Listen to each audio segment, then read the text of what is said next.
I'm going to start to talk about the NHS. Now, I wouldn't be stood here today as a data professional without some stats which really set the scene. We're proud to have been working with the NHS across both our Wand Retail and MediRest businesses, but it is an organisation which is facing some pretty big issues.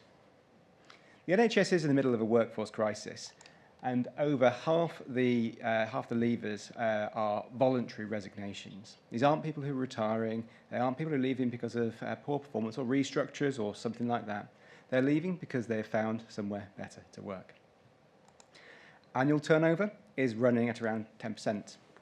On the face of it, it's not that bad, but when you consider that the NHS is the 7th largest employer in the world, and when we scale that turnover up to the entire NHS, we're looking at 100,000 vacancies nationally. You'd need the working population of York to be able to fill all of those vacancies. On top of that, we've got 50,000 retirements every year, which means that the pressure isn't easing on that workforce crisis anytime soon. What's particularly important for us is the demographic shift. In 10 years' time, in 2025, so 9 years' time, we'll be looking at 48% of the NHS workforce being born after 1991. That's going to be a fundamental change in expectations of our users of our sites or our outlets in the NHS. It's going to be a change in what people expect of the workplace. Let's add to this with another problem in that the 30% of NHS workers report feeling burnt out. And if they want to take a break, a third of workplace respondents say that they don't have a suitable breakout area. Now that matters, particularly within the NHS. It is a demanding role, and having that breakout area, a space to reset and relax is really important. And further, we've got 72% of Gen Z are positively influenced when choosing a workplace based off the workplace catering provision. So the NHS is under pressure, and the retail and catering provision is not peripheral. It could be part of solving the problem. So I'm going to introduce the latte now, which I hope doesn't require too much introduction. It's 14 grams of coffee, 60 millilitres of hot water, and 300 millilitres of hot milk. Can this help solve the NHS workforce crisis? Probably not by itself, but it could help. It could help. Let's go through this. In Wand Retail, we sell 7.3 million lattes every year. That's about 20,000 a day. So since we've been up talking, we've sold hundreds of these. The NHS has bought hundreds of these. Now, we sell enough, actually, and the NHS buys enough to fill an Olympic-sized swimming pool of latte, of nice, delicious coffee, milk every year. We know that between 10:30 and 11 in the morning, they're buying over 90 a minute. So the NHS really does love its lattes. In fact, the most that they bought in one transaction is 71. And I dread to think what's going on in that time at that point. But it's not just a drink.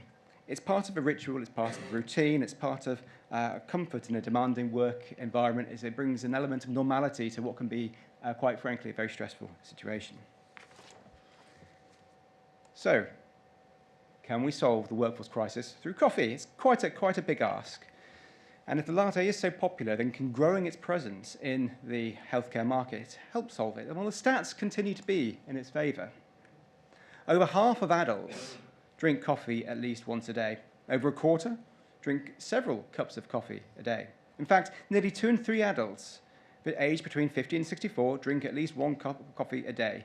And this group accounts for 20% of the NHS's workforce.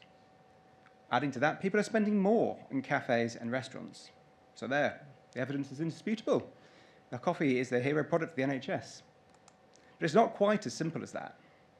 Yes, more than half of adults drink coffee at least once a day, but that's down from 58% in 2023. And those drinking multiple cups of coffee a day is down even more, reducing from over a third of adults in 2023 to just a quarter last year.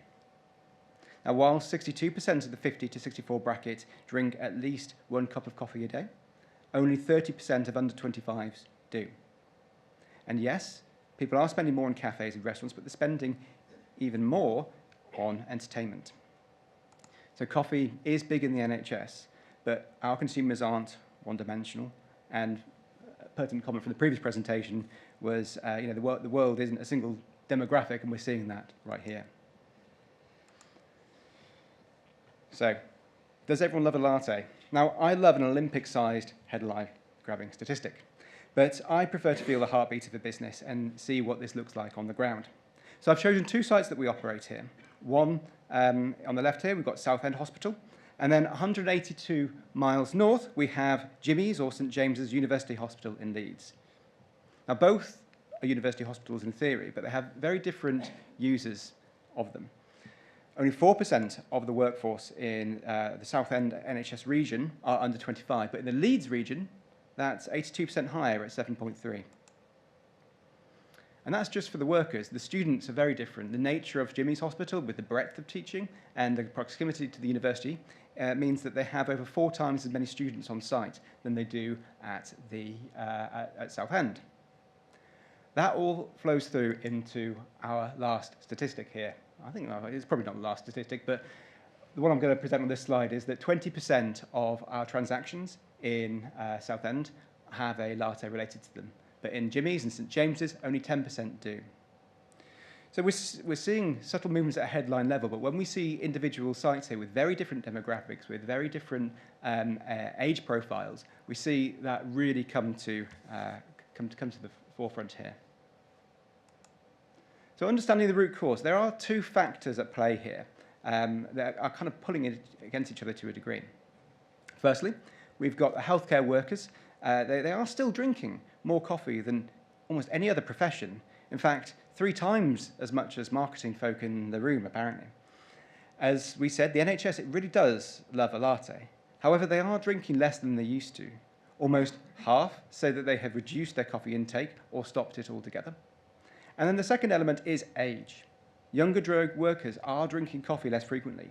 45% of under 25 say that they drink coffee at least once a month or less, with only 30% of under 25s drinking coffee every day. So let's get under the skin of these under 35s before I hand over to Amanda. These are the ones who are born after 1991, and as we know from the first slide, they're going to be making up nearly half of the NHS workforce in 10 years' time. For this group, the shift is practical. Price is the #1 driver, followed closely by the quality and also the nutritional content. Nearly 60% say health or nutritional benefits are important in their purchasing decisions. What they're looking for is functional value. About a quarter are actively seeking energy without the caffeine. A similar proportion want an increase in protein. And as for the night shifts or younger staff the products that support sleep and recovery, they are increasingly relevant. So the question isn't, do they want coffee? It's more, what problem are they trying to solve and how can we help them solve it? And with our leases that we're entering into being over 10 years, and we're looking forward to 10 years' time when nearly half of our NHS colleagues are going to be born after 1991, this is something that we have to address now and something that we have to look into now. So I'll hand over to Amanda to talk about how we're going to be doing that. Can I just do a quick poll? Can you raise your hand if you would order a hot drink at a coffee shop? Might seem like a silly question, but bear with me. Can you keep it up if you are under 35? God, that went down quite a lot more than I was expecting. And can you keep it up if that drink is a latte? Yeah, so there's about 7 or 10 maybe of you in the room. So for those with their hands still up, your choices are the future of the NHS retail blend. And we need to understand fairly quickly why the latte might not be what it once was. So we're seeing a massive rise in health-conscious options. It also coincides with the GLP-1 effect, but I'm not going to get into that today. But it's all about taste and functionality.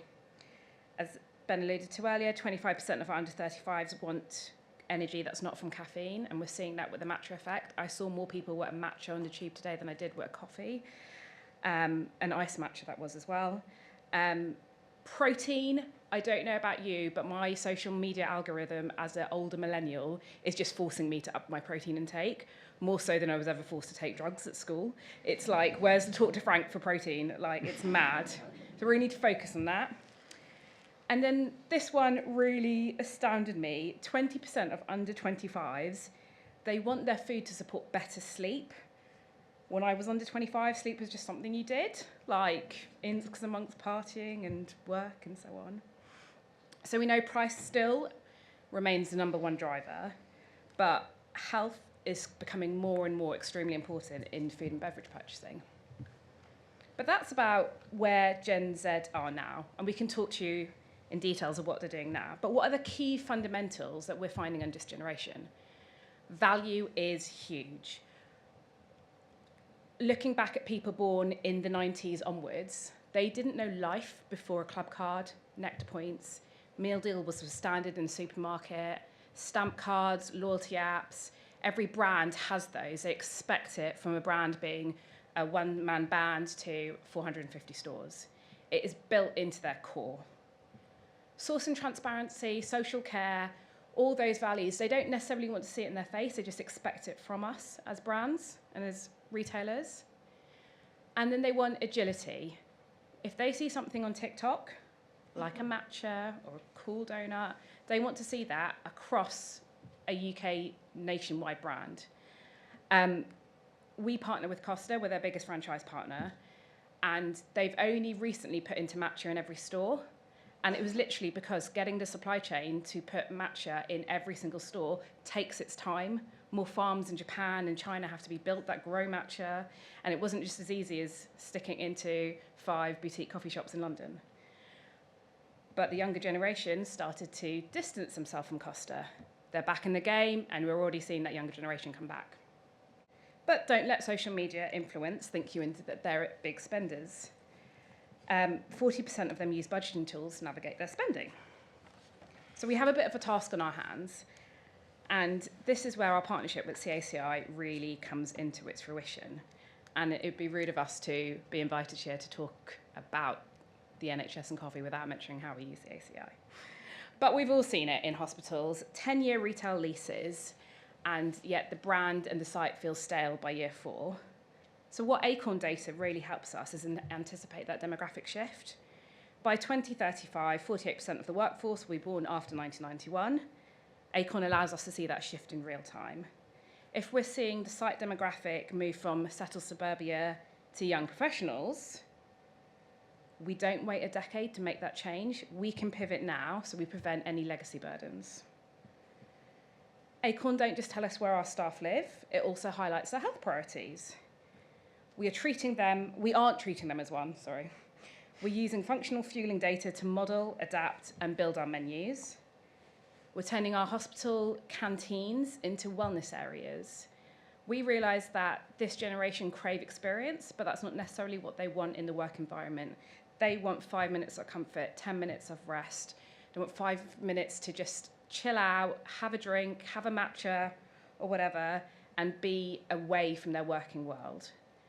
We see competitive socialising flying on the high street at the moment, but we know it's not necessarily the right space for us in our hospital environments.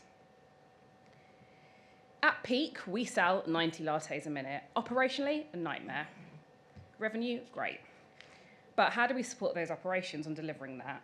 And we can use Acorn data on that too, because it can show us digital fluency of our customers. So in more urban profile areas like Jimmy's, we can explore more digital-first environments, frictionless stores, deploy high-speed automation for those Gen Zers who are more tech-savvy.